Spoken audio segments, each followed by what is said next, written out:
On a Saturday's news conference, Interior Minister Bassam Makwalegi gave an impassioned speech declaring that the country that was the throws an Israeli branch and vowing to ramp up the monitoring of foreign hotels and Syrian camps. Israel's firepowers has pursued Hezbollah, the state liar, uh, attacking rank and file and military leadership alike, weakening military and stripping off the cloak of secrecy. Hezbollah has arrived at the most delicate phase of this decade-long fight against Israel in hope that a low-level fight on the border on behalf of the Palestinians will prop up Hamas' position in the negotiations, but the ceasefire in Gaza seems more elusive than ever before. Now, its limited confrontation with Israel has exacted a seemingly unlimited price for the militant group. Yet, the compulsion of lash outs has rarely been greater, bringing the region even closer to the brink of a catastrophic war. At its most high-level statement since the Israeli airstrike on Friday, Hezbollah's second-in-command, Naim Qassem, declared a new chapter in the confrontations, which he called a battle without limits. Terrible. Emergency personnel at the picture work at the site of Hamas demanding following a rocket attack from Lebanon amid cross-border hostilities between Hezbollah and Israel and Kiryat Bialak, Israel, September 22nd, 2024. Hezbollah's retaliation in the early hours on Sunday appears to be the most forceful attack since confrontations of the Israel-Lebanon border began last October.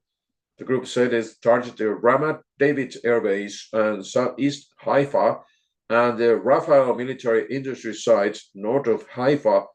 The Israeli military did not respond to questions about whether the site was impacted, but officials confirmed direct hits nearby.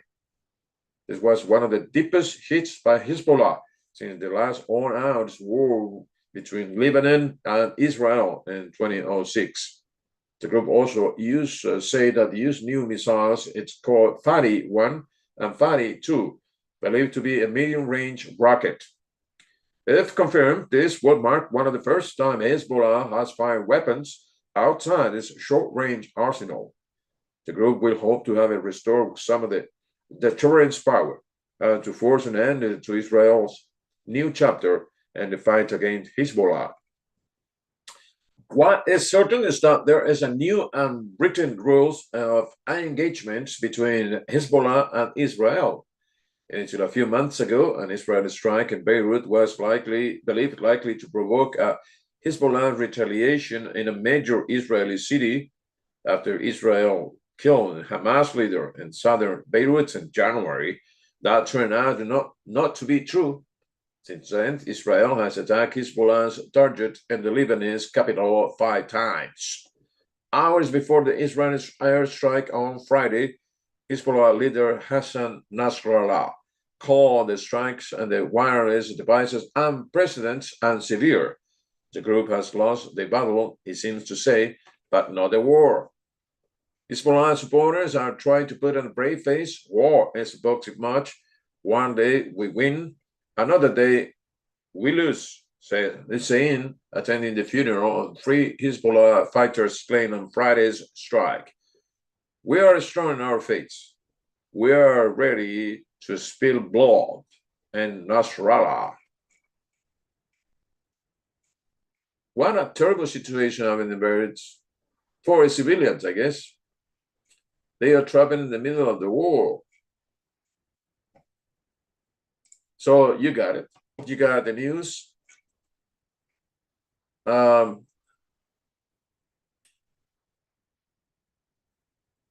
Now, there is a news coming up from what I'm interested to read. Another before I cut it off is 1:40 p.m. Today is September 22nd. Yeah, and it's as I said 1:40 p.m. 1:45 p.m. Now, this picture, the news coming from CNN and Washington, and we probably read this as the last news of today. Foreign dignitaries descending on this week's United Nations General Assembly are looking to take advantage of a choice opportunity to send out the next leader of the free world, seeking early clues where U.S. foreign policy is heading next. The most so after a meeting this week may be an audience with one of the both the candidates running for the White House, even as President Joe Biden is busy himself with intensive threat of diplomatic engagement, including meeting at his home in Delaware, the margin of the UN the talks and coming foreign trips. Attention on the world stage is also turning to Vice President Kamala Harris and former President Donald Trump. Now, each candidate is looking to cultivate their own diplomatic relationships and the final strength of the campaign. So I think in this week UN meetings as an opportunity to talk that illustrate their divergent worldviews. So far, only one leader appears set to meet both Harris and Trump next week. Ukrainians, Vladimir Zelensky, who is making an urgent appeal to both candidates, along with Biden, for sustained help and combating Russia's invasion. Harris, meanwhile, is set to hold talks in Washington with the United Arab Emirates president on Monday. And Trump has said he plans to talk this week with India's prime minister. On Sunday, Trump wrote on social media that he's met with Qatari Emir Sheikh Tamim bin Hamad Al Thani and Qatari Prime Minister Mohammed bin Abdulrahman Al Thani at the former president's Mar-a-Lago resort in Florida. Qatar has acted as a key intermediary for Hamas and ongoing efforts to reach a hostage and ceasefire agreement in Gaza. The Emir has proven to be a great and powerful leader of this country, advancing at all levels at record speed. Trump wrote, he is someone also who strongly wants peace in the Middle East and all over the world. We had a great relationship during many years in the White House, and it will be even stronger this time around, he said. Official and unofficial representative for Harris and Trump's have failed requests from dozens of countries reaching out and hoping and setting up a meeting, multiple U.S. officials said. Some countries have even offered to accommodate or change their schedule to allow in a meeting. Trump may hold meetings with world leaders that his campaign does not announce in advance, explaining sources close to the campaign. And for both sides, more meetings could be still added, sources said. Harris currently does not plan to travel to New York for the assembly. A source familiar with the plan said it is not clear yet if Trump, who was a memorably laughed at its delegates during one of his UN speeches as president, will be in New York. For Trump and Harris decides who to meet, the phrase that ran up to November's election amount to a question of priority and time. Advisor must wait hours spent preparing for and sitting down with foreign visitors against the imperative of remaining on the campaign trail. Aides both can indicate neither candidate feels under particular pressure for burnish their foreign policy credentials. Trump has already served as commander-in-chief, and Harris has spent the past 4 years as vice president and a crash course of sort of diplomacy, including meeting more than 150 world leaders. Unlike previous elections, neither Trump nor Harris embarked on a pre-election foreign trips in an effort to demonstrate their mastery on the world stage. And while global conflicts are certain to test whoever wins November election and have played a role in this year's debate, world affairs are secondary to domestic concerns, the economy, immigration, and abortions in voters' mind. That leaves the UN meeting itself as something of an afterthought. While President Biden will be there, he will be there as a lame duck. I don't expect either President Trump or Vice President Harris to show. And there is a way in which the UN became almost prematurely like a sideshow said John Alterman, Senior Vice President and Director of the Middle East Program at the Center of Strategic and International Studies in Washington. It's not the main event because the people who are going to decide the future and of the way the US engages in the world don't think being at the UN, engaging with the UN, will either help them, and it certainly won't help them get elected by the American public, Ottoman said, which is true. It's true. They don't care. Who cares?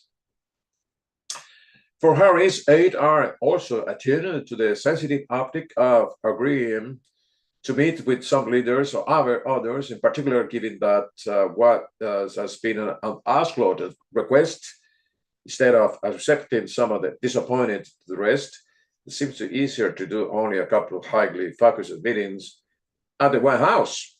She will meet Washington with President Mohammed bin Zayed of the United Arab Emirates on Monday.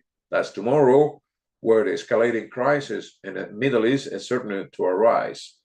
Harris has consistently pointed to the imperative of reaching a ceasefire and hostage deal to lower the temperature in the region, though hasn't said what, if anything, she will do differently from Biden in attempting to secure it. And she will hold talk with Zelensky at the White House on Thursday, and her seventh meeting with the Ukrainian leader. They last meet at the Peace Conference in Switzerland.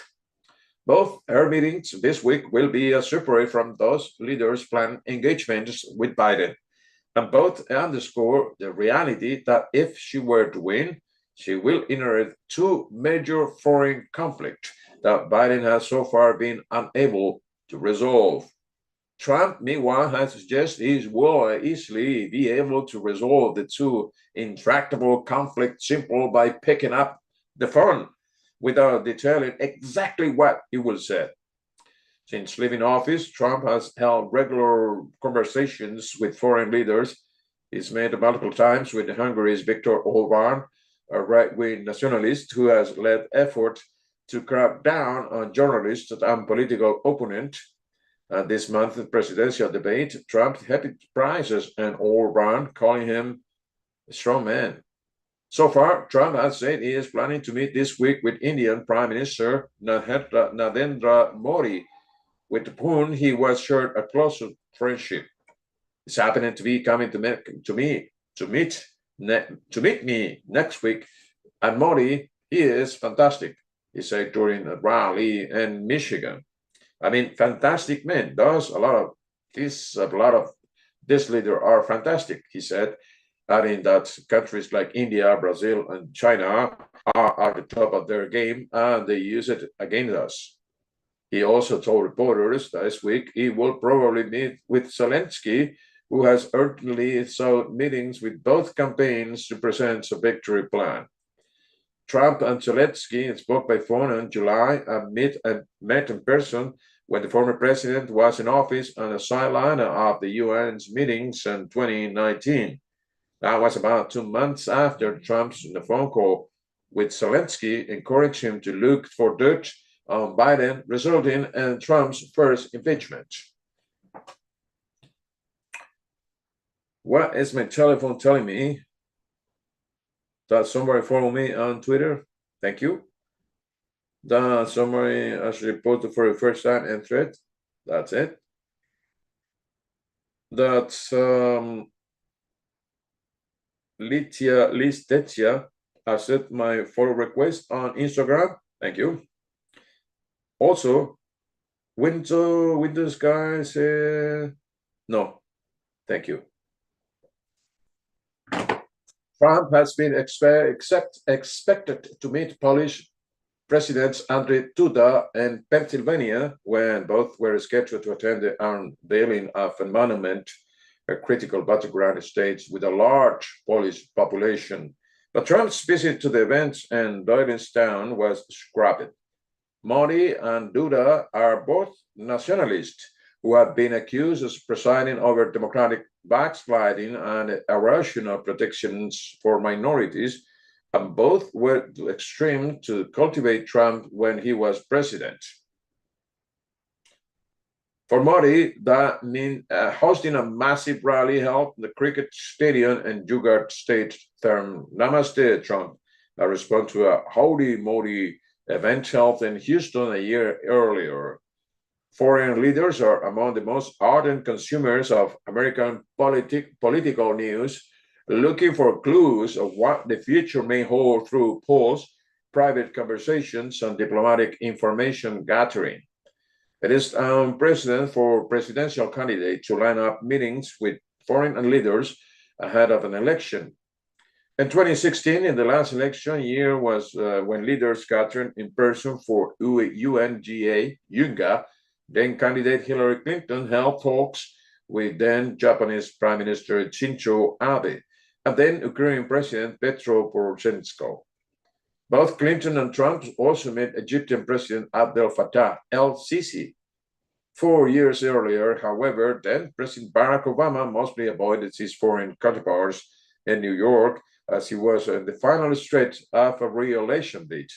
He traveled into the UN for his yearly address, but instead of back-to-back bilateral meetings, he escaped to the taping on ABC's debut before returning to the campaign trail.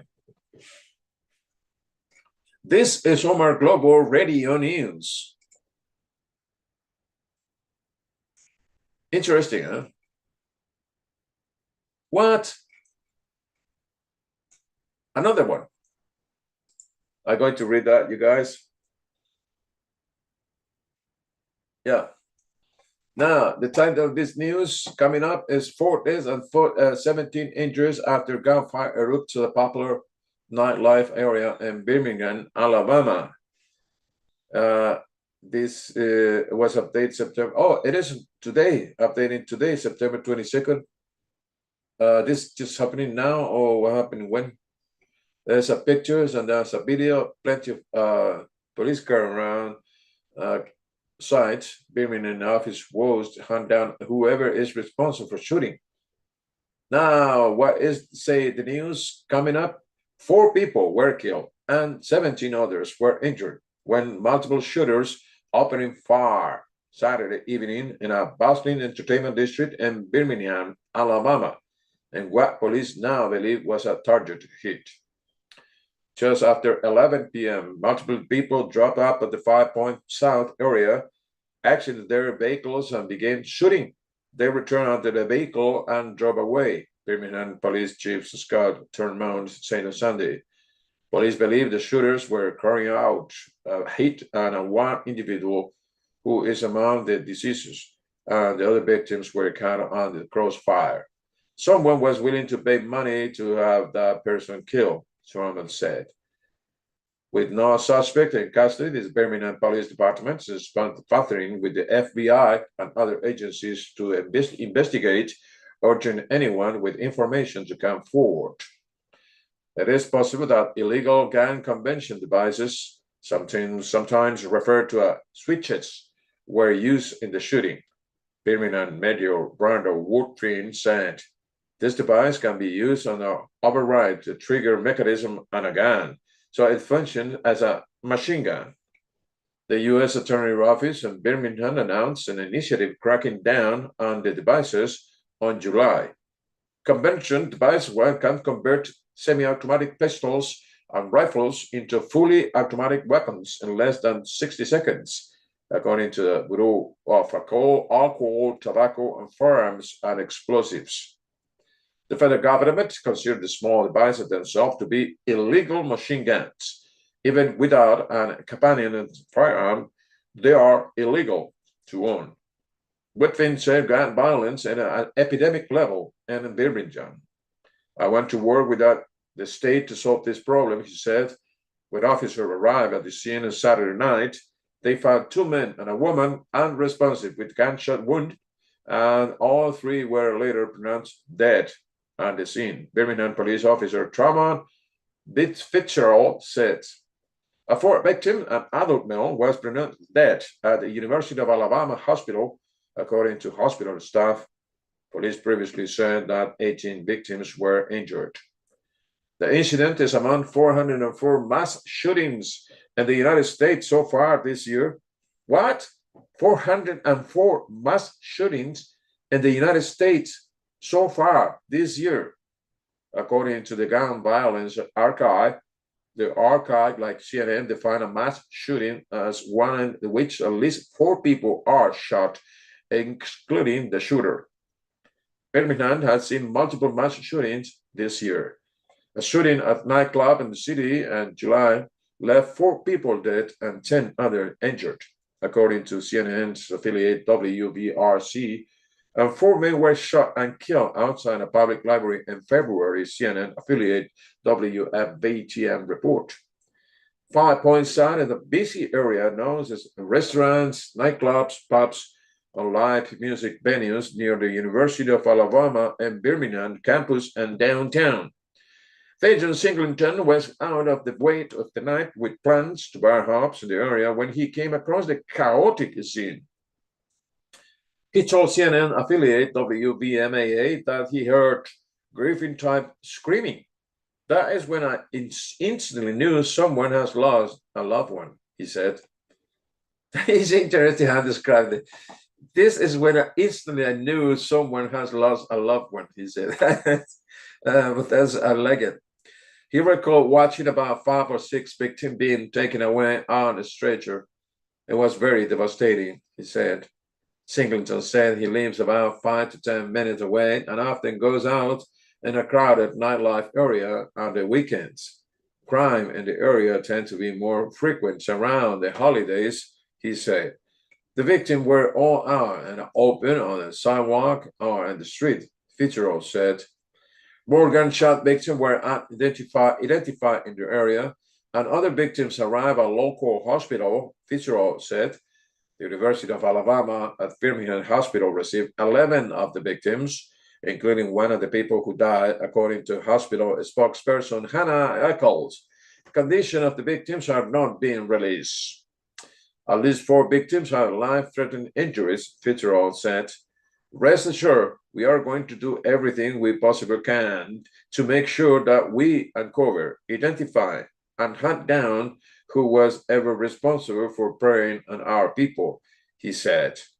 Birmingham police has asked that businesses in the area provide any surveillance footage they might have.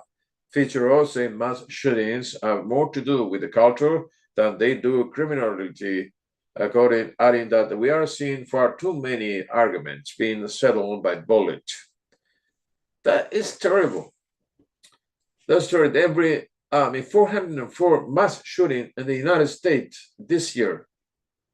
This is unbelievable. Well, dangerous country is United States. What the fuck? Now, let's go back to the news. I'm checking out the news on CNN, you guys. It's not because I particularly like it, CNN. No, I could go to NPR. I could go to NPR. I could go to ABC News, which is like NBC as well. The New York Times. I got some Spanish free access to New York Times to read in Spanish. They don't care for what those people who for subscriber. They don't care for subscribe. They just open. I mean, if you go to New York Times and try to read for free, forget it. You cannot. But if you go to read for free the New York Times in Spanish, for sure you got it. You guys want to read in Spanish now? No, I don't want to read in Spanish. Nothing. I know my mind is not in Spanish in the Spanish side right now. It's in the English side. So this Trump say what? Well, I don't like to read something about Trump. Not necessarily. I want to read something about Kamala Harris. Let's check it out. Kamala Harris. Yeah. I read something from Kamala Harris' X account. The account is it's Twitter account. So she say, as Attorney General, I want settlements against big oil and help polluters accountable. As Vice President, I help us the largest investments in climate action in history. As And as president, I will continue to fight, to protect our planet for generation to come. What a beautiful. I will like this and I will repost. I will share on X. Let's leave it X as it is. Let's go to the news coming up for Kamala Harris. Now, yes, this is coming 5 hours ago from NBC News, and it's about the new popular Harris bill on momentum challenging Trump for the model of change. The latest NBC News national poll showed Harris leading Trump's 49% to 44% within the margin of error, while Trump holds an advantage of the economy, inflation, and the border. Now, there is a guy and the house together talking about that poll, and I will not broadcast the sound because basically what I did is turn off the sound in order to not have those issues, because I already have this Zoom stuff, and I guess there's a few seconds, how you say, retard. I speaking like now, and my voice is coming out to the YouTube stuff in about like 4 seconds and stuff. Anyways, no matter what, we're going to read this because I like it. I like to do it. I tell you guys one thing. Sometime when I read something in English, sometimes I couldn't spend 3 hours. 3 hours. I got only water. I got a water over here, bottle of water, and that's it.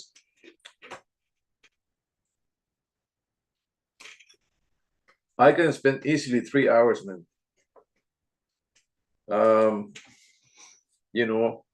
For me, it's a pleasure to read in another language that is not my original language, which is Spanish. Spanish is my language of origin.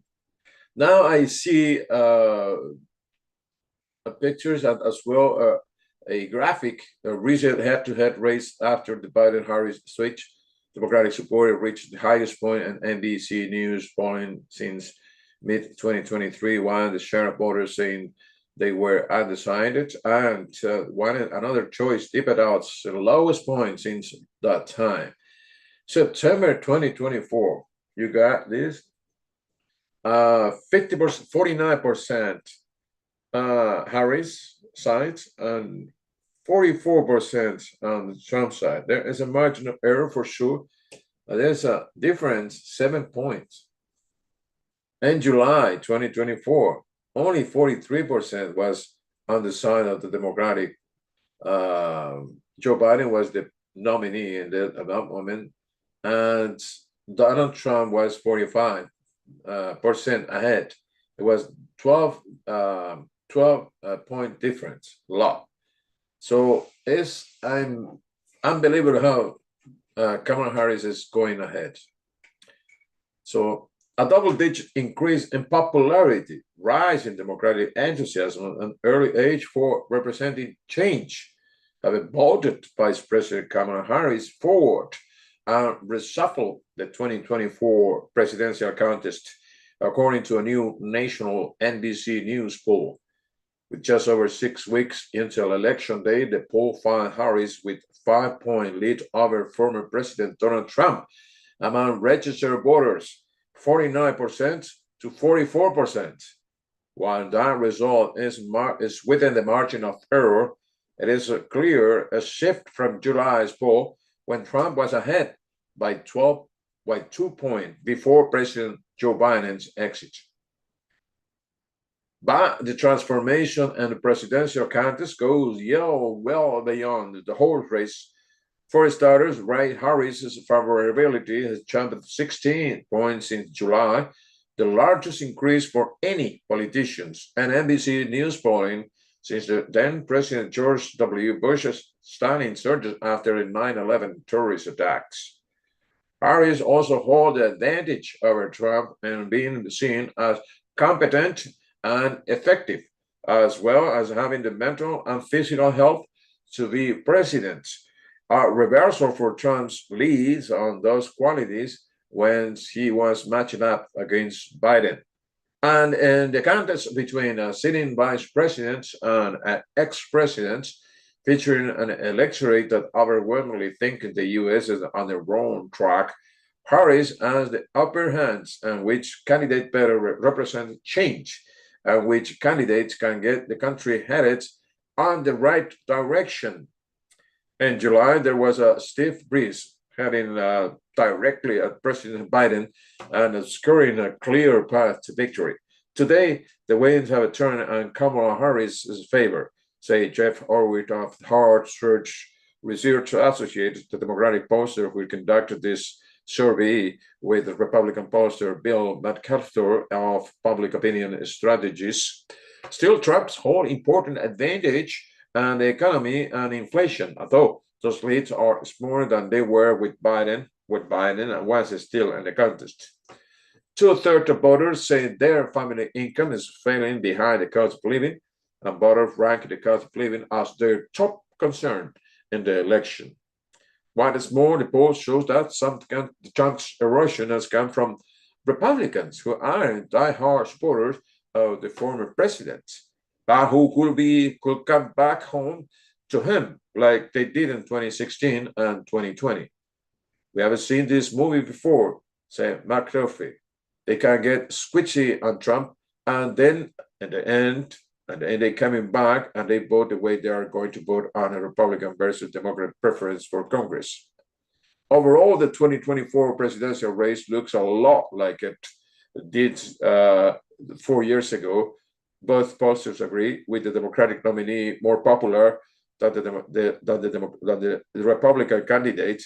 The electorate is still deeply polarized and the final results unclear.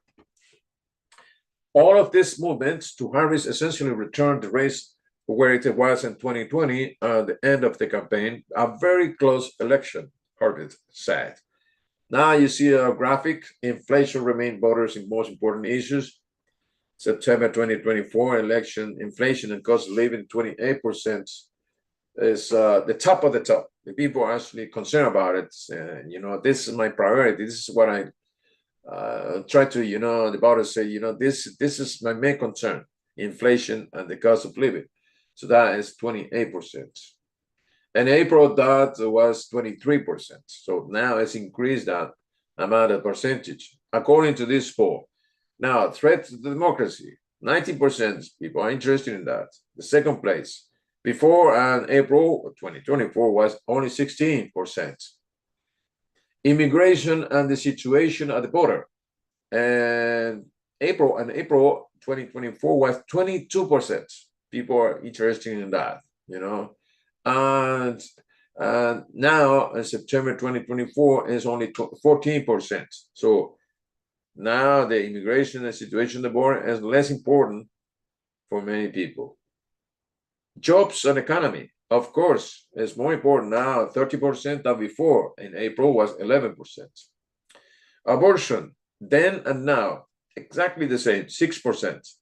People are 6% interested in abortion, 6% now, and 6% on April 2024. What about healthcare? Healthcare as well was important, 5% then, and now is increasing on, now is 5%, then was 6%. Climate change, 5% then, April, and now as well, so 5%. Social Security and Medicare, 4% then, and now it doesn't move. Crime is only 2%. People are like, this is quite interesting. The crime, the top of the concern is only 2% then, and it's 2% now. So this poll was conducted September 13 to 17 and surveying at 1,000 registered voters nationally. The margin of error is plus or minus 3.1 percentage points. The brand new NBC News poll conducted September 13 to 17 comes after a momentum a momentous 2 month in American politics, including Biden's withdrawal from the 2024 race on July 21, two party conventions, two presidential selections, an assassination attempt on Trump in July, and another one, an apparent attempt 2 months later. And the first, and perhaps only, the debate between Trump and Harris. And the first NBC News poll since those events, Harris gets support from 49% of registered voters in the head-to-head test against Trump, who gets 44%. Another 7% either pick another candidate, say they are unsure, or say they won't vote. And on an expanded ballot with the third-party candidates, Harris leads Trump by 6 points, 47% to 41%, with Robert F. Kennedy Jr. at 2%, Jill Stein at 2%, so Libertarian Chase Oliver at 1%. Respondents were only able to pick from the major third-party candidates who will actually appear on the ballots of their states. Both ways of testing the race represent a change from July's poll, when Trump was narrowly ahead of Biden by 2 points in the head-to-head ballot test, and by 3 points on the expanded ballot test. September results are the Democratic ticket's best performance in the poll since the summer of 2023. In the current head-to-head matchup, Harris holds the advantage among Black voters, 85% to 7%. Voters against 18 to 34, 57% to 34%. Women, 58% for Harris, 37% for Trump. White voters with college degree, 59% for Harris, 38% Trump. And independents, 43% of Harris and 35% for Trump. I don't know if this is correct what I read. Anyways, all of these advantages are larger for Harris than Biden had enjoyed when he was still in the race, except among independents, where Harris's 80-point edge is almost identical to Biden's advantage on July. Trump, meanwhile, is ahead among men, 52% and 40%, white voters 52% and 43%, and white voters without college degrees, 61% supporting Trump to 33% supporting Kamala Harris. We talk about white voters without college degrees. You understand what I mean? White voters without college degrees. You got it. You understand, eh? You understand the assignment.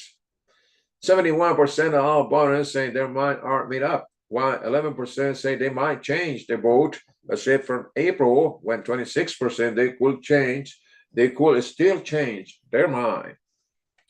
Harris lead on abortion, fitness, and change. Trump is ahead of their key issues on the border and inflation. The NBC News poll also tests Harris and Trump on 13 different issues and presidential quantities. Harris's best results are on protecting immigrant rights, where he has a 28% lead over Trump.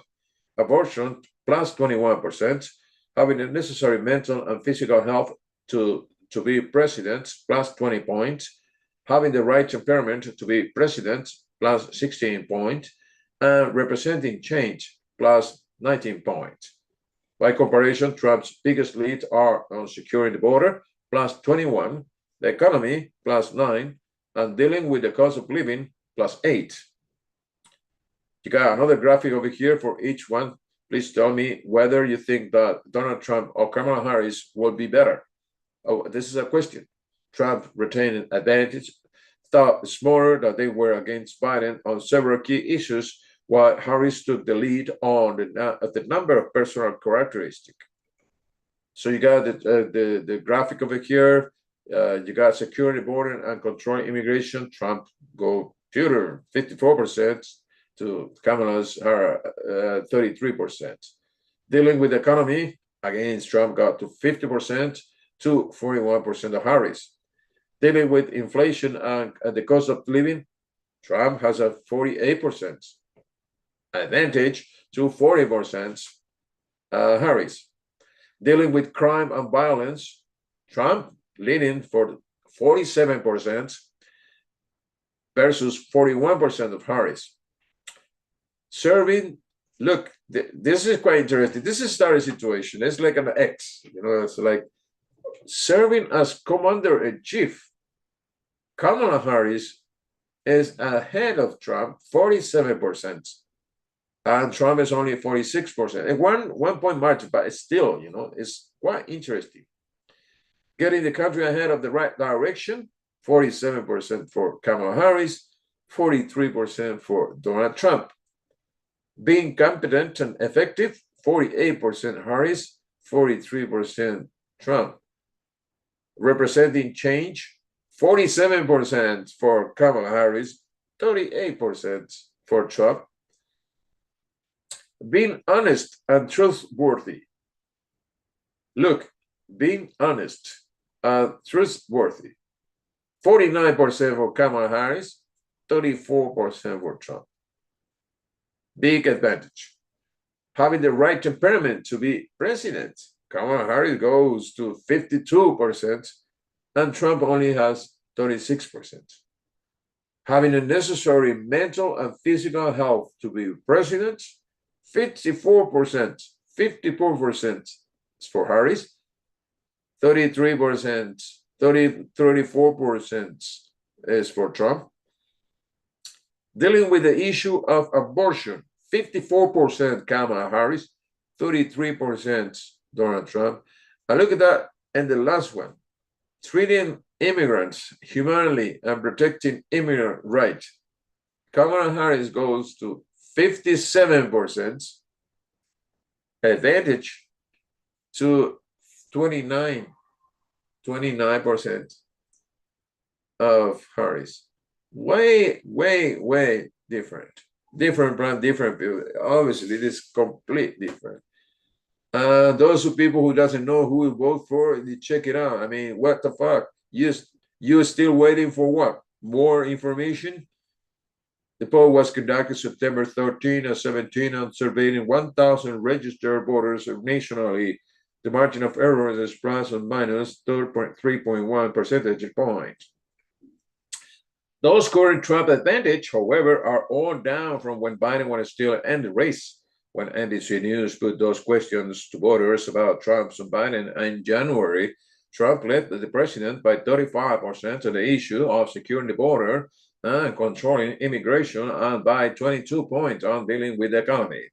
In April, voters gave Trump a 22-point edge over Biden and dealing with inflation and the cost of living too. Beyond these issues and qualities, what also stand out on the poll is Harris' increasing popularity since her elevation to the top of the Democratic ticket. In July, 32% of registered voters had a positive view of Harris versus 50% who saw her under negative light, minus 18 net rating, almost identical to Biden's rating. But in this new poll, Harris is now at 48% positive, to 45% negative, plus 3. No major party presidential candidate and the 35 years history of the NBC News poll has seen this kind of jump in popularity in an election. I'm going to read that again. And listen carefully. Listen. No major party presidential candidate in the 35-year history of the NBC News poll has seen this kind of jump in popularity in an election. I mean, never, ever in 35-year history of NBC News poll has seen this kind of jump in popularity in a single election since now. So Kamala Harris is a phenomenon. Is absolutely a phenomenon. So you see now the race graphic, again, voters feeling toward Kamala Harris, swinging dramatically after Biden dropped out of the 2024 presidential election. You can see that the negative goes like, and yeah, for sure. And the positive going down. And suddenly you see after the change, after, Biden say, okay, you got it. You go ahead. It's a jump way up 50%. It's like amazing. And so the news says, and the only increases that are greater than Harris in successive NBC News polls are George W. Bush leap after 9/11. Remember that? When his positive number increases nearly 30 points. Then President George H.W. Bush's jump in popularity after First World War, when his positive number increased by 24 points. And independent Ross Perot, you remember Ross Perot, who got a 23-point jump when he would re-enter the 1992 presidential race after previously dropping out. By contrast, Trump's net rating in the new poll is essentially unchanging from July, minus 40% positive, 53% negative, minus 13. You can see the graphic. I don't want to read that anyways. Voter feeling toward Donald Trump as being more stable. Boring candidates. Donald Trump is a boring candidate. And Donald Trump he doesn't listen to these so-called advisors. You have to remember who is this guy. He doesn't listen. He doesn't care. He doesn't care.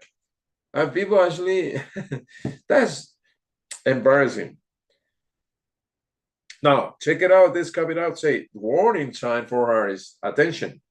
Despite that improvement for Harris, the poll contained warning signs for Democrats. For one thing, inflation and the cost of living remain voters' top issue. And 66% of voters say their family's income is falling behind the cost of living. This is a warning sign for Kamala Harris. And I'm going to read again. Yeah, for one thing, inflation and the cost of living remain voters' top issue. And 66% of voters say their family's income is failing behind the cost of living. So they are short money. Watch out. Watch out. I guess I read somewhere that the gas price is coming down as well. It's difficult. It's a difficult approach. It's a difficult approach because for one instance, you say, yeah, I like the change. I like freedom. I like Kamala Harris. But so what? I still have issues with my economy, with my financial.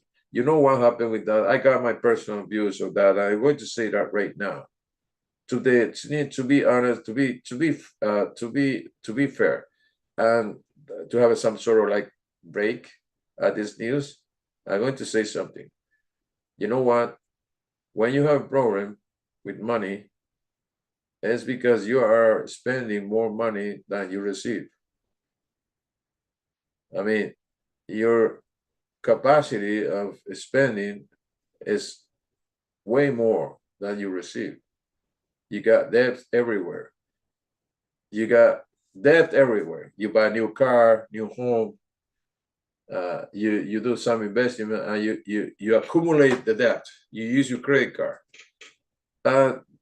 Then every month or every week you pay your bills. You pay your bills and never end this cycle of paying the bill. Now, if you ask me, what about you? Well, for whatever circumstance, I don't want to say why, but I don't have any credit card. I have debit card. So I spend exactly what I have in my bank account. I cannot spend any more than that because it's not possible. The system doesn't allow me to spend more money than I have in my bank account. I don't say that, the ideal world is to have, a debit card instead of a credit card. But in this world where everything is, how you say, is unpredictable, it's unpredictable. Anything, we're living in a situation where everything could happen. We don't know. We don't have the predictability of before, like 20 years ago. So of course you will have a problem. And sometimes you appear yourself like somebody who has a house, a nice car, a nice lifestyle, whatever, which is not true. It's not true because you have a collection of debts, bills to pay, You have to pay everywhere. And then you are short of money. And then you say, oh, the government, oh, the prices, oh, the inflation. Oh, I consider 66%, family's income is falling behind the cost of living. Yeah, because you spend more money than you receive. And that is the truth, the naked truth. Let's keep reading. So I repeat that that's the warning sign for Harris. Is again, the situation is not easy. Even though you see in the polls, you see how to get the advantage. She's jumping. She's amazing and more than 30 years or whatever. But then suddenly you got this problem, this big problem, because it's at the top of the concern of the voters. Yeah, you see, despite the improvement, I read again, the poll contained warning signs for Democrats. For one thing, inflation and the cost of living remain voters' top issue. And 66% of voters say their family incomes are falling behind the cost of living. In addition, while Harris leads Trump's on change, a separate question shows a potential vulnerability of being tied to Biden's presidency. And that is 40% of voters say they are more concerned that Harris will continue the same approach as Biden. And this is the dangerous stuff. Look at that. I'm going to read again. In addition, while Harris lead Trump on change, yes, people want change. People doesn't want to vote for whatever. A separate question shows a potential vulnerability being tied to Biden's presidency. Joe Biden. You know what I mean? 40% of the voters say they were more concerned. They are more concerned that Harris will continue the same approach as Biden. People think Kamala Harris will do the same. And people will not have enough money and stuff. I can say again, you spend more money than what you receive. I don't say that is all the cases, but general, how can you spend more money than we receive every month? You live like as a millionaire, but you are not, because you are inundated with debts everywhere. You have to pay your bills, and you have no money. You are short money every month or every week. All right, so let's keep going. That compared with 39% who are more concerned that Trump will continue the same approach as his first term as president. 18% say neither is a concern. Meanwhile, 65% of voters say the country is in the wrong track, compared to just 28% who sense heading in the right direction. Though the wrong track percentage is smaller than it's been during most of the Biden-Harris administration, the sober outlook closely mirrored how voters saw things when they decided to change the party in the White House in 2016 and 2020. And while the share of Democrats expressing high interest in the election, registering either at 9 or 10 or a 10-point scale, increases since July. Young voters remain at the low level of interest compared to recent presidential elections.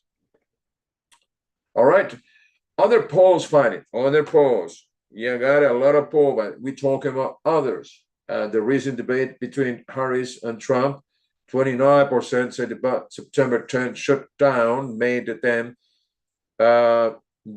them more likely to support Harris, versus 12% who said it made them more likely to back Trump. 50% said it made no difference. In the battle of control of Congress, 48% of registered voters prefer a Democratic-controlled Congress, compared with 46% who want Republicans in charge. That is essentially unchanged from July, when it was 40% Democratic and 46% Republican. And on Project 2025, the conservative policy blueprint with ties to former Trump administration officials, which Democrats had features on their campaign, hoping 57% of voters have a negative view of it, versus just 4% who see it in a positive light. Those 4% doesn't know, they don't read that. I don't read that Project 2025. I know it's negative. I know it's awful, but I never read that. I don't want to read. So the national NBC News poll was conducted September 13 to 17 of 1,000 registered voters, 870 of whom were reached via cell phone, and it has an overall margin of error of plus or minus 3.1 percentage point. This is Omer Global Radio News.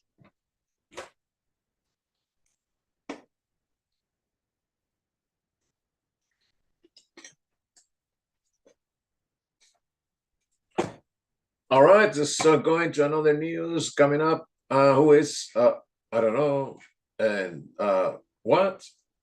That's coming from where? Register. You got it. Americans in Canada. NBC News. What about NPR? NPR News. I know NPR is free, yeah. To be honest with you, I read a website that is free access. Uh, it's a matter of I could actually, you know what? I pay a lot of application lately. I pay for in video.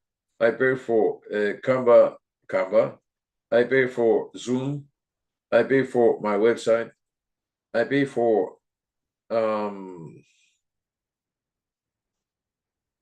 yeah, basically those things application. I could pay for a newspaper like New York Times and stuff, but why? I could do it. You know what? I like the Guardian because the Guardian ask money. I mean, they decide uh, to publish it all for free access. But at the same time, they ask for help. They say, okay, you know what? You enjoy our news, read our news, so consider donate. Yeah. So there you are. Uh, well, I got this over here, politics, because this is my issue, what I like. We are myself. I'm living in Quebec, in Canada, but at the other side, at the border, at the south of the border, there is a big election is coming up. So I follow that closely. So right now, I open up the NPR News website, and I got direct straight to the politics. And one of the news is when one key swing state, both parties are courting black men. And there's a picture of Philip Barker and hydroponic grow house and Olasunia Farm LLC, which he owns with his wife in Oxford, North Carolina. So we're going to read this. Yeah, you see. We're going to read this opinion actually. Yeah, and it's coming from the Weekend Edition Sunday. You can actually listen on the radio because NPR actually is a radio station, National Public Radio. I love it.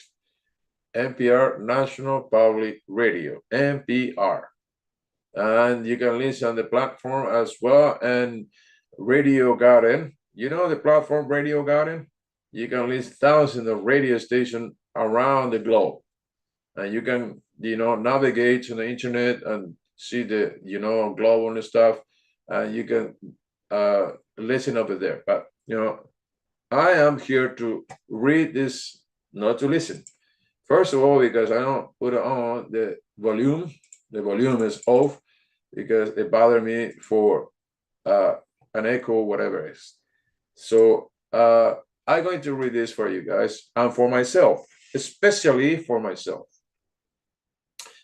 And his 76 years, Philip Barker has seen many change in his home state in North Carolina.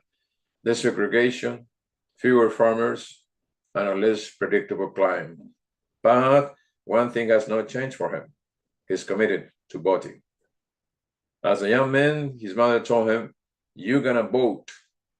She didn't tell us who to vote for, but she made sure we understood that we had one vote and exercised that. I don't miss that vote. Barker said, standing alongside with the crops of his organic vegetable farm in Oxford, North Carolina. Barker and other black men in North Carolina, one of the 7 swing states, could play a critical role in this year's presidential election. Polls show both candidates in an extremely tight race, and both parties are making specific appeals for voters to voters like Barker. Democrats are touting policies that benefit black men and reminding them of former President Trump's comments about race and about the 2017 United Rights rally in Charlottesville, Virginia. Republicans are sending black GOP lawmakers to talk with black men. They have also tried relating Trump's felony convictions to black men, something Philip Barker rejects. Who want felonies? Black people don't want them. As a black farmer, Baker says he is not a stranger to discrimination. He faced years ago when applying for government law programs. When you walk into an office and you realize you are discriminated against when you get to the door, you might really enjoy what you are going to and there for. But in this take a miserable by the time you come out, Barker said. It took years of lawsuits, but Congress approved more than $2 billion for compensate farmers who were discriminated against by the USDA Farm Law Program. Compensation is welcome, said Barker, but he keeps thinking about the farmer who died before they could get it. For this year's election, Barker points to former President Donald Trump's record of office, with big corporations getting huge tax cuts and government subsidy for big farmers, not a small independent one like himself. I don't know what farmers should vote for him. He didn't care. He did not take care of any farmers, Barker said. Barker has voted mostly for Democrats, but he said he voted for the candidate, not the party. He is not voting for Mark Robinson, the Trump endorsed GOP candidate for governor, who is black and has a history of provocative comments about the Holocaust, women, even school shooting victims. He is not morally sound, said Barker. Barker is supporting Vice President Harris, a potentially historic vote for the country's first black woman president. She brings the experience. I think she has the morals and the heart, Barker said. In 2020, according to exit polls, black men made up about 9% of North Carolina's turnout, nearly 500,000 vote. More than 90% of them vote for Joe Biden. But this year, polls show Democrats slipping with most Barker's generation, but with younger black men. The economy is a big reason. You got another photo over here from Ian Burris in front of one of these Raleigh-based restaurants, the Dunkery. Yes.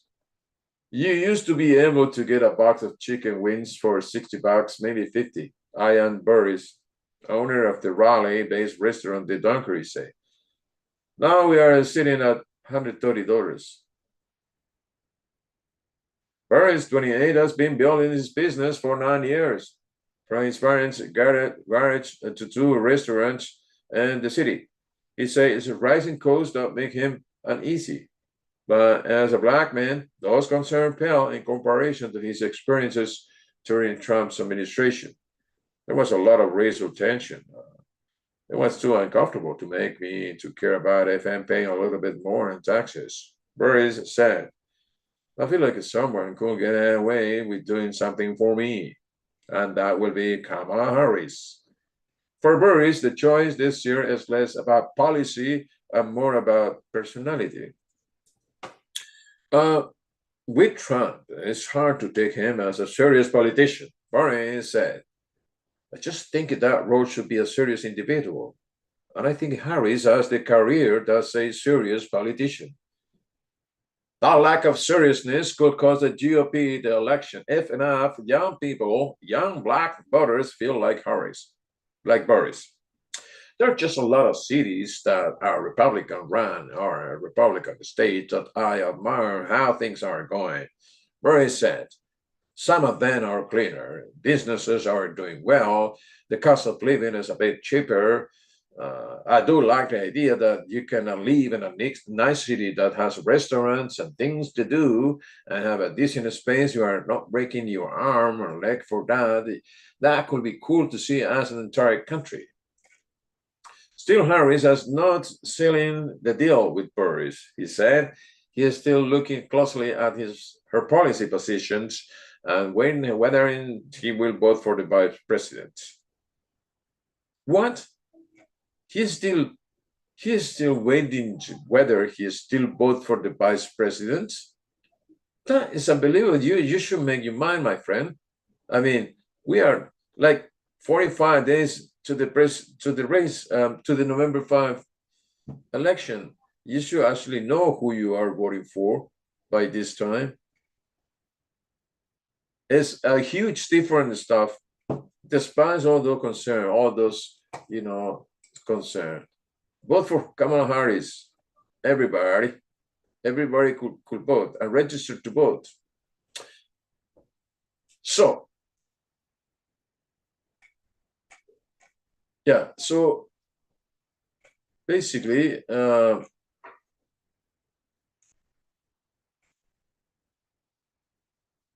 we are starting. I check it out now that we are broadcasting this live event for like 2 hours. That's good.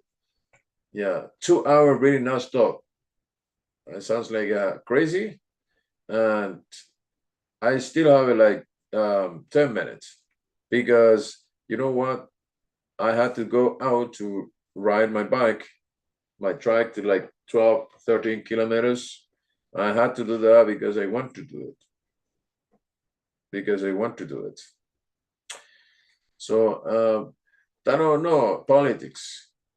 The West Wing cast visited the White House to celebrate the show's 25th anniversary. The cast and creator of hits political drama West Wing celebrated the series' 25th anniversary during the visit to the White House. Now, I wanna how influencers flock to Springfield chasing the wicked rumor.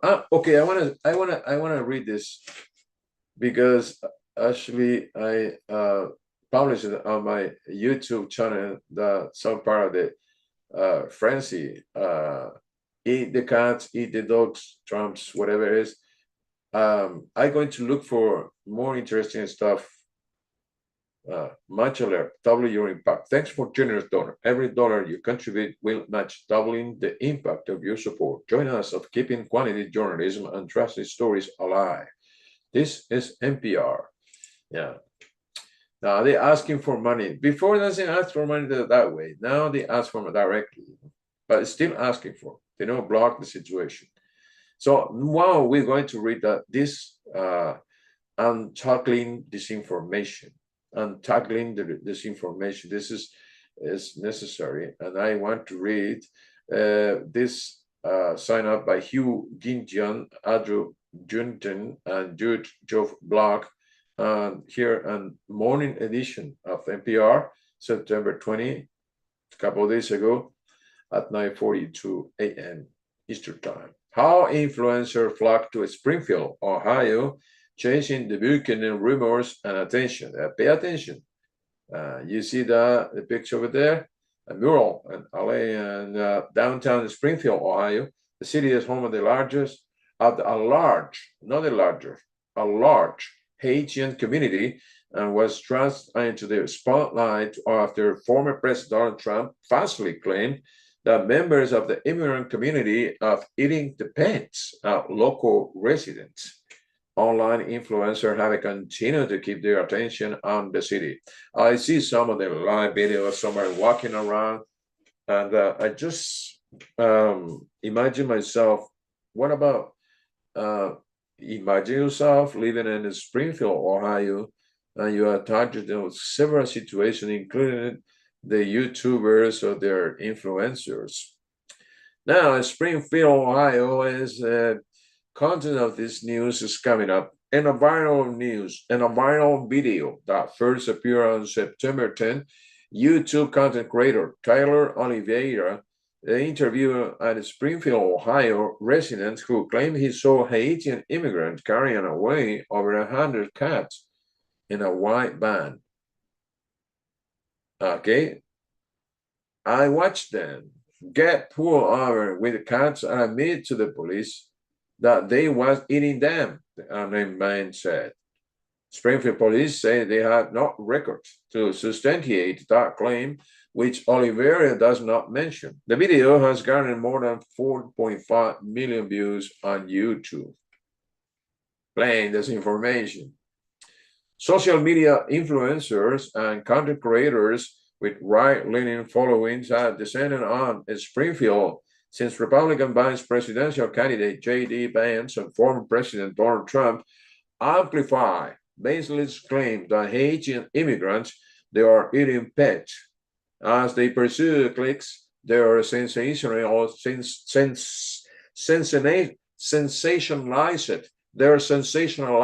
videos and posts are helping to spread the false and racist rumors.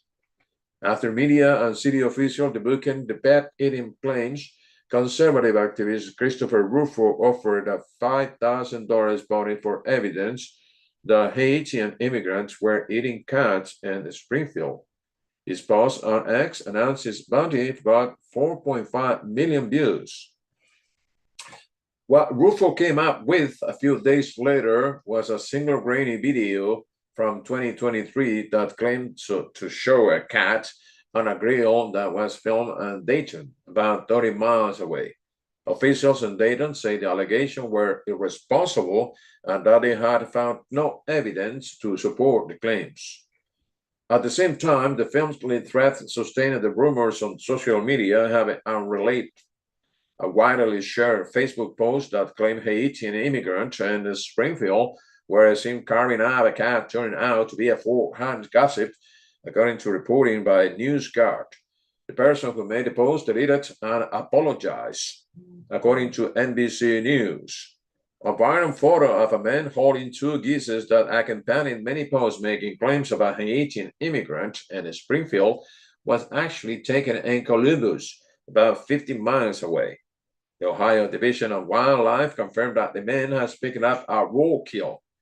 Anthony Harris, a local influencer who said a widely shared video of a city commission meeting on that Haitian immigrant were killing and eating dogs at a local park, has admitted he has never seen it happen. To shore up the false claim, fans a team shared with the Wall Street Journal a police report for a woman who suspects their Haitian neighbors has taken her cat. Anna Filgore told the newspaper that her cat, Miss Sassy, has reappeared. Kilgore says she has apologized to her neighbors. But some influencers have continued to suggest city officials and the media are hiding something. Their focus has expanded to other grievances, long-standing residences, and have, with the arrival of Haitian immigrants in Springfield in recent years, as well as unprovoked allegations of wrongdoing by immigrants. A video posted by self-described investigative reporter concert journalist Jonathan Lee Riches on Thursday shows him trailing a white passenger van through the city because it was full of people and it has no license plate. It shows you there are things going on here in Springfield, Ohio, Riches said. He did not respond to an email from NPR asking about the video. Tyler Oliveira's video pivots away from bad claims to other tension points in the community, such as the allegation that Haitian immigrants are bad drivers. Last year, a Haitian immigrant who did not have a valid driver's license struck a school bus, injured many students, and killing an 11-year-old boy. The city The city doesn't collect data on the nationality of those who are involved in crashes. Oliveira's video showed a short clip of a man driving, wedging between photos and videos of a car wreck. Now you see Biles Dorsville, the executive director of the Haitian Community Help and Support Center. Is a picture of him on the CNPR website. The man in the video is a local Haitian community leader named Biles Dorsville. He was portraying people driving recklessly. Dorsville said during an interview at the Haitian Community Help and Support Center, where he is the executive director. And he portrayed me as the person driving. Dorsville said the video clip of him driving was already online before Oliveira's video was published, and that he has not been in any of the car accidents Oliveira's showed. The cover image of Oliveira's video shows another local Haitian man appearing to hold a cat, but that image appeared to be an edited frame from the video in which the man never held the cat. That man could not be reached for comment. Dorsville said he has spoke to the man and say he has distrust after seeing himself falsely portrayed. He was so afraid, Dorsville said. He was cried because he believed that could cause him some harm, not being able to work. NPR reached out to Oliveira for an interview, but he did not respond. Right-wing influencers have a lot to gain by stirring up moral panic.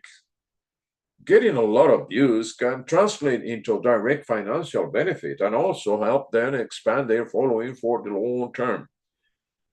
Said Rennie DiResta, the author of the recently published book, Invisible Rulers, The People Who Turn Lies into Reality, about the role of influencers play today.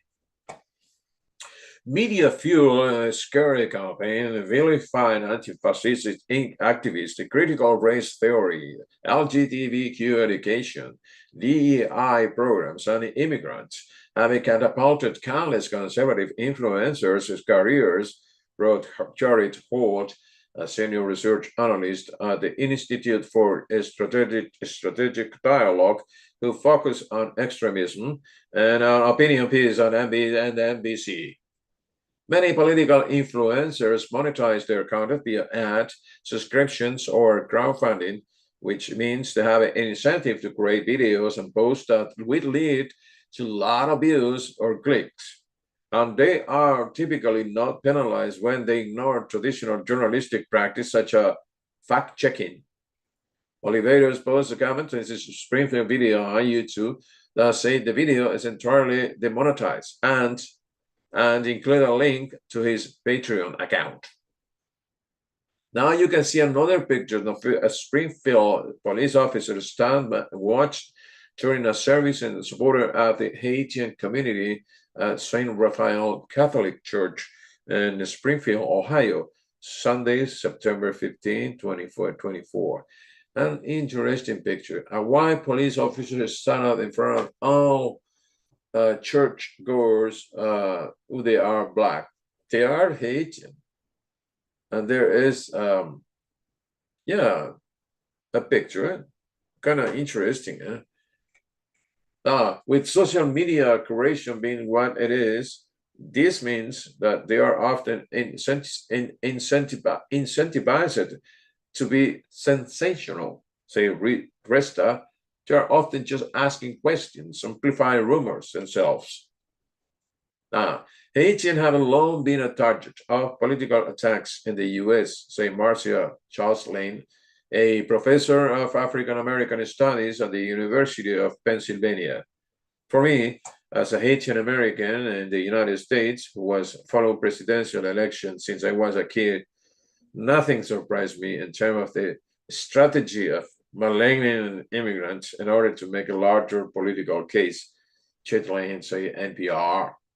Historically, Haiti has always lingered in the mind of politicians because of the Haitian Revolution in 1804, because of the uprising of enslaved people in the islands.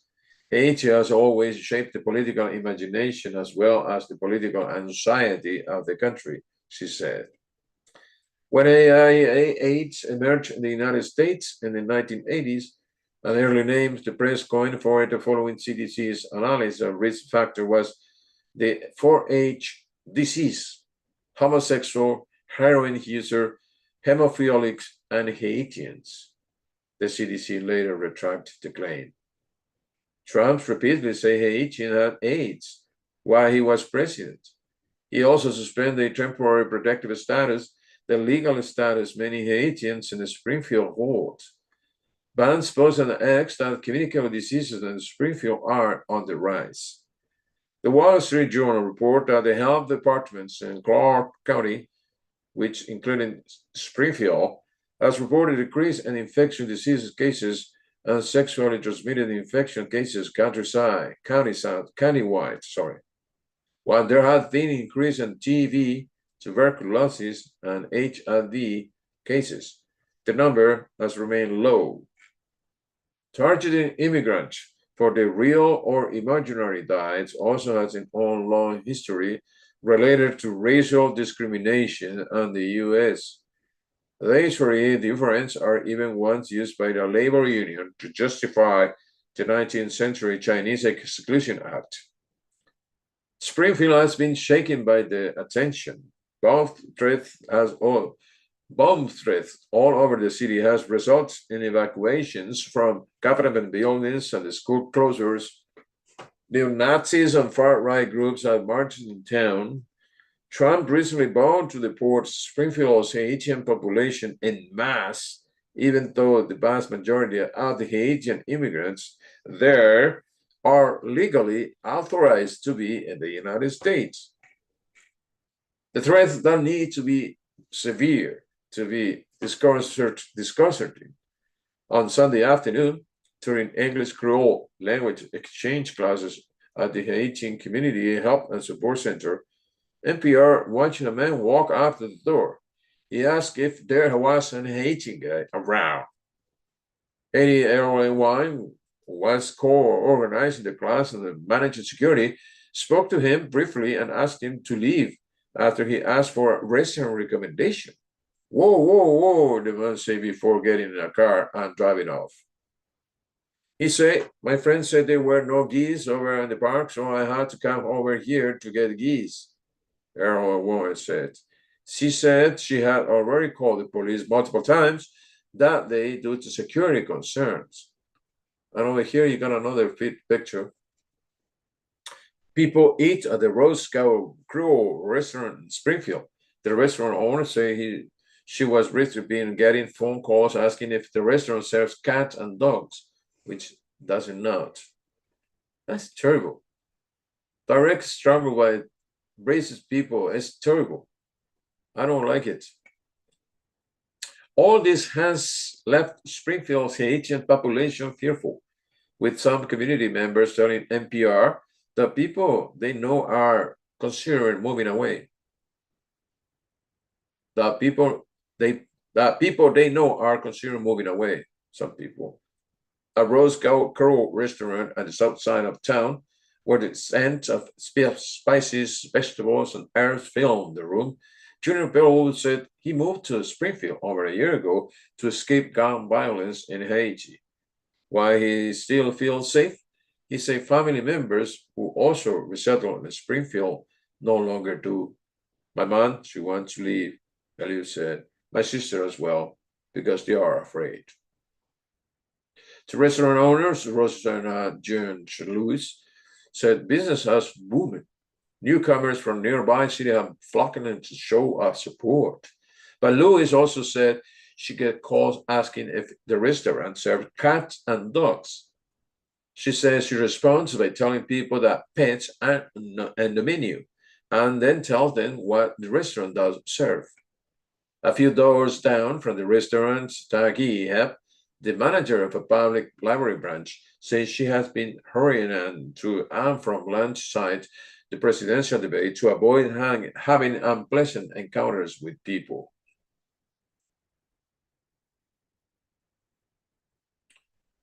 She said she has been hurried to and from lunch since the presidential debate to avoid having unpleasant encounters with people. The media coverage across the board has just added, I think, though everyone's anxiety, upset. I've seen a lot of just random those independent journalists who are just walking around with their phone interviewing people. She's been monitoring YouTube and laments how improved rumors are going unchallenged in the influencers' videos. As Library French often hosts the public library system's only Creole interpreter, and she's worried about the branch became a target. Now, another picture over here, Jacob Pine, an owner of Miloccan Botanica, stands in a his shop is flanked in bright candles and spiritual colonies and perfumes. I have spent some time crying about it because I can't protect my stuff. I just have one person at the store, NPR. In the same strip mall, Haitian American business owner Jacob Payne sells incense and prayer candles and his religious goods store. My business has not been the way it was because most of my clients, they are afraid, most of my customers, Payne said, they are afraid to leave their houses. He's also a spokesperson for the Haitian Community Alliance. He hasn't been interviewed by the influencers yet, but he is welcome to chance to speak with one. Maybe I can convince them to change their mind at the end of our conversation, he said. He is aware that some of the influencer video portray Haitian as a burden to the city. I strongly believe that those people, they are not evil. They are just lost. Samantha Schumer and Chris Walters of member station WYSO contributed reporting to this story. This is NPR News. And with this, I am reaching the final time for myself. Started 2 hours ago, this broadcast. I appreciate that you actually check it out that later on. I was dealing with my Zoom devices or whatever previously that I was comfortable enough to read the news nonstop. And this is going to do anytime when I feel like it, because I like it. All right. Take care of yourself. Enjoy your Sunday. I'm going out now for my ride and my bike, my trike, right. Yeah. I'm going to do some exercise outside. Enjoy the sunny. See you guys later. Goodbye.